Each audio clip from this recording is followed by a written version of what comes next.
ஒரு முறை சோழ நாட்டில போய்கொண்டே இருந்தாள். ஒரு தெரு வழியாக போகிறாள். அங்க ஒரு வீடு. அந்த வீட்டினுடைய முன்பக்கம் சுவற்றில ஒரு 2 வரி மட்டும் ஒரு வெண்பா எழுதப்பட்டு இருந்தது. 2 வரி மட்டும் எழுதியிருந்தாங்க. அந்த வரியை பார்த்த உடனே இப்போ நம்மள மாதிரியான புலவர்களுக்கெல்லாம் அதை பார்த்தால் அதுக்கு அடுத்த வரி என்ன அப்படிங்கிறது மனதிற்குள்ளே ஓடிக்கொண்டே இருக்கும் இல்லையா? இரட்டை புலவர்கள் என்று நாம தமிழ்ல 2 பேரை கேள்விப்பட்டிருப்போம். ஒருவர் கால் நடக்க முடியாத ஊனமுள்ளவர், ஒருவர் பார்வை திறன் அற்றவர். இந்த கால் நடக்க முடியாத அவரை பார்வை இல்லாதவர் தோளில் சுமந்து கொண்டு ஊர் ஊராக போவார்கள் என்றெல்லாம் அவர்களுடைய வரலாற்றிலே பார்க்கின்றோம். அப்படி போற போது மதுரையில ஒரு தடவை 2 பேரும் வைகை ஆத்துல இறங்கி துணி துவைத்து குளித்து கொண்டிருக்கிறார்கள்.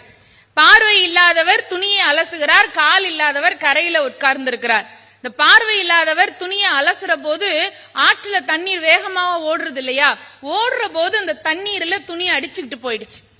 இந்த மேல உக்காந்துருக்கிறவர் சொல்றாரு, இந்த தண்ணியில துணி போயிடுச்சு அப்படிங்கறத பாட்டா சொன்னார். அப்பிலே தோய்த்துட்டு நாம் அதனை தப்பினால் நம்மை அது தப்பாதோ. அப்படின்னா தண்ணீர், அதுல போய் தண்ணியில துணிய போட்டு அலசி அதை திருப்பி திருப்பி அடின்னு இந்த அடி அடிச்சீங்கன்னா அது வலி தாங்காம தப்பிச்சு போயிடுச்சு ஒன்னுட்ட இருந்து அப்படின்னு அவர் ஒரு விளையாட்டா பேசுறாரு. யாரு? கரையில இருக்கிறவர். அப்பிலே தோய்த்துட்டு நாம் அதனை தப்பினால் நம்மை அது தப்பாதோ. இப்போ பார்வை திறன் குறைந்த அல்லது அற்ற அந்த புலவர் யாரு? தண்ணிக்குள்ள உட்கார்ந்து இருக்காரு இல்லையா? அவர் திருப்பி பாடுறாரு பாருங்க அடுத்த 2 வரிய. இப்புவியில் இக்கலிங்கம் போனால் என்? கலிங்கம்னா ஆடை. தண்ணில அடிச்சுட்டு போயிடுச்சு, இருக்கிறது ஒத்த ஆடை. அப்ப அந்த புலவருக்கு இருக்கிற பெரிய நம்பிக்கைய பாருங்க. இப்புவியில் இக்கலிங்கம் போனால் என்? ஏகலிங்க மாமதுரை சொக்கலிங்கம் ஒன்றே துணை என்று இறைவன் இருக்கான் போயா அப்படின்னு அவர் பாட்ட முடிச்சார். இது மாதிரி இந்த புலவர்களுக்கெல்லாம் ஒரு வரியை குட்டாச்சுன்னா அடுத்த வரி என்னவா இருக்கும்ன்ற அந்த கியூரியாசிட்டி ரொம்ப வேகமா மனதிற்குள்ளே வரும். அவ்வை பாட்டி போய்கொண்டிருக்கிறாள். அந்த வீட்டினுடைய முகப்புல ஒரு செவுருல 2 வரி எழுதி இருக்கிறார்கள். தண்ணீரும் காவிரியே தார்வேந்தன் சோழனே மன்னாவதும் சோழ மண்டலமே என்று இருக்கு அந்த பாட்டு. இது என்ன? இந்த 2 வரி கொஞ்சம் தாண்டி போறா. ஆனா போனாலும் அவளால பரவாயில்லன்னு போக முடியல. மனசுக்குள்ள ஒரு குறுகுறுப்பு வரும் இல்லையா? மீண்டும் அந்த வீட்டுக்குள்ள போறா. வீடு கதவு திறந்துதான் இருக்கு. உள்ள போய் எட்டி பாக்குறா. ஒரு வயது வந்த ஒரு இளம் பெண் உட்கார்ந்து அழுதுட்டு இருக்கா. இவளுக்கு மனசு கேட்கல. என்னம்மா சின்ன பொண்ணு, நடு வீட்டுல உட்கார்ந்து இப்படி அழலாமா நீ? நல்லதா இது வீட்டுக்கு என்று இவள் போய் கேட்கிறாள். அவ சொன்னா, நான் நடனம் ஆடக்கூடிய பெண்ணு, எனக்கு என்னை பத்தி யாராவது புகழ்ந்து பாடினா நல்லா இருக்கும்னு மனசுக்கு ஆசை வந்தது. அதனால இந்த ஊர்ல இருக்கிற ஒரு புலவர்கிட்ட கொண்டு போய் பணத்தை கொடுத்து என்னை பத்தி பாட்டு பாடுங்கன்னு கேட்டேன் அப்படின்னு. அப்படியா, சரி. எனக்கிட்ட இருந்த காசெல்லாம் சேர்த்து எடுத்துட்டு போனேன்னா 500 பொன் தான் என்கிட்ட இருந்தது. அதையெல்லாம் கொண்டு போய் கொடுத்து அவர்கிட்ட பாட்டு சொல்லுங்க என்ன பத்தி அப்படின்னு கேட்டா அவர் அரை பாட்டு பாடினார். ஏன்னு கேட்டா அவர் ஒரு பாட்டுக்கு 1000 பொன் வாங்குறவராம். எப்படி பாருங்க, அவரு முதல்லயாவது அதை சொல்லி இருக்கணும். 500 பொண்ணு கொடுத்ததுனால அரை பாட்டு பாடிட்டாரு அப்படின்னு அழுதா. அதான் தண்ணீரும் காவிரியே தார்வேந்தன் சோழனே மன்னாவதும் சோழ மண்டலமே அப்படின்னு பாட்டு நின்னு போச்சு. இப்போ ஔவைக்கு மனசு கஷ்டமா போச்சு.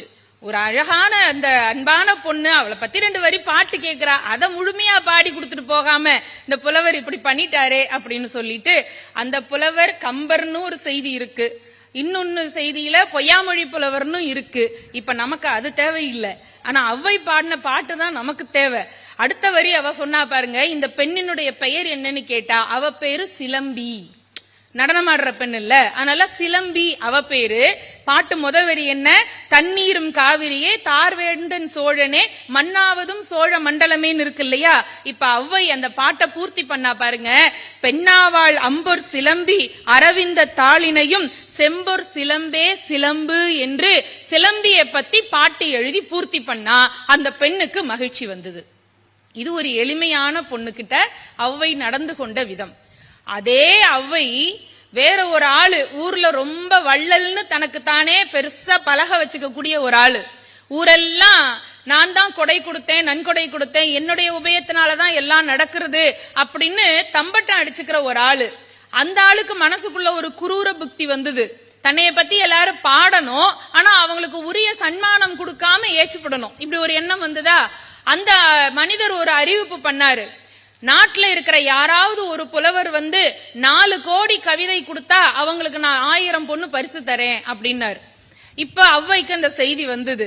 ஔவை அப்பத்தான் நமக்கெல்லாம் தெரிந்த ஒரு பிரபலமான பாடலை எழுதினாள். என்னன்னா, அதான் தெரியுமே, மதியாதார் முற்றம் சென்றொருக்கால் மிதியாம் மதித்தொருகார் சென்று மிதியாமை கோடி பெறும், உன்னீர் உன்னீர் என்று ஊட்டாதார் தம்மனையில் உண்ணாமை கோடி பெறும், கோடி கொடுத்தும் குடிப்பிறந்தார் தம்மோடு கூடுவதே கோடி பெறும், கோடானு கோடி கொடுத்தும் தன்னுடைய கோடாமை கோடி பெறும் என்று 4 வரிகளிலே 4 கோடி பாடல் என்கின்ற ஒரு பாடலை எழுதினாள். அந்த வள்ளல்னு சொல்லிக்கிற ஆள் கேட்டாரு, ஏமா 4 கோடி பாட்டை எழுதுன்னு சொன்னா 4 கோடின்னு 4 வரியில எழுதிட்டு 1000 பொண்ணு கேட்டா எப்படி அதிசயம், எப்படி அது நியாயம் அப்படின்னாரு. அதுக்கு ஔவை சொன்னா, பாடவே முடியாத அளவுக்கு நீ ஒரு பாட்டுக்கான சோதனையை வச்சுட்டு அதை பாடினா 1000 பொண்ணுன்னு நீ வச்ச சோதனையை விட இது ஒன்னும் மோசம் இல்ல. இது 4 வரியும் ஒன்னொன்னு ஒவ்வொரு கோடிக்கு பெருமானமாகும். ஒன்னட்ட நான் குறைச்சலாதான் சன்மானம் வாங்குறேன், 1000 பொண்ணை கூடுன்னு வள்ளல்ட்ட வாங்கிட்டு போயிட்டான். பெருமக்களே, ஒரு உளவியல் இன்னைக்கு நம்ம கிட்ட இருக்குங்க. என்னன்னா, நம்மை விட பொருளாதாரத்திலேயோ நிலையிலேயோ தாழ்ந்து இருக்கிறவங்க இடத்துல போய் அவங்க வீட்டுல ஒரு விசேடம்னு பத்திரிக்கை கொடுக்கறாங்கன்னு வைங்களேன்.